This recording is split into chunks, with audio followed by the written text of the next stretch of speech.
Hi, today I want to share with you my modern classroom project expectations and procedures.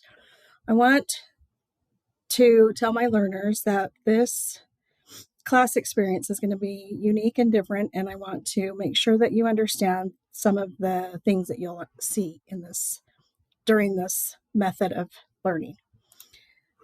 So, in order for me to make this successful and for you to have a feeling of ownership in your learning, we want to make sure that we're using mastery based learning, self paced learning, and blended instruction. This is going to give you, as a learner, time to access the lesson from anywhere at any time. Another thing that it's going to do is it's going to support you in taking ownership of your learning. This is also done at your pace and at your speed. You will see that there are some set hard deadlines that you'll need to accomplish, but for the most part, you'll be able to work through the things that you need to. I want to make sure also that my learners have a true understanding of the basic skills before we move on to more advanced content. And the last thing is it gives me a chance to work with you one-on-one as you're learning and provides for that authentic learning.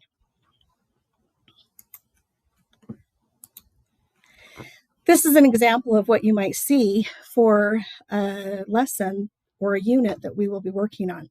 So everything in blue would be must do, which means every student must complete it. You'll have a video link, you'll have sometimes some guided notes, you'll have a practice worksheet, and then you'll have some things that you should do and that you should aspire to do.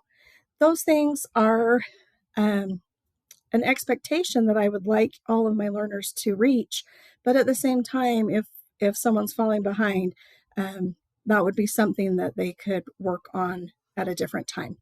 And then, of course, there's a mastery check at the end of each lesson. This helps me to know who's ready to move on and who's ready to stay. This is a tracking guide that you would mark off with me as soon as we have all the lessons done, and we can keep track of that together.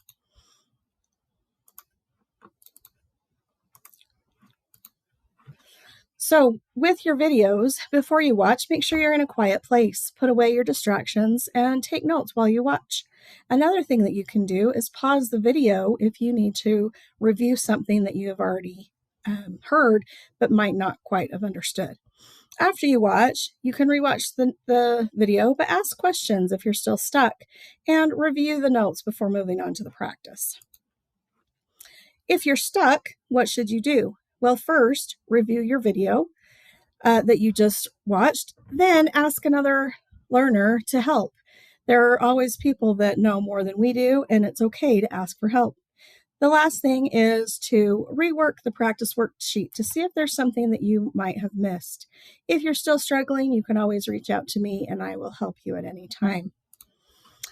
If you get a worksheet back or an assignment back that says it needs revision, or you have feedback that something needs to be changed, make sure that you go back, you look at the feedback that's been given, work with a partner to help you fix or rework the practice sheet or the assignment that you're working on, and then we'll make arrangements for you to take a new assessment and make sure that mastery check is where it should be. You'll also, at the end of every unit, have a learner reflection. This helps me to know what you've learned and how I can help you with questions that you might still have. This is a great way for you as a learner to also know and understand how your learning took place. And as we go through this modern classroom project and we look at all the different ways that we can learn together, I hope that you'll find a strategy that works well for you.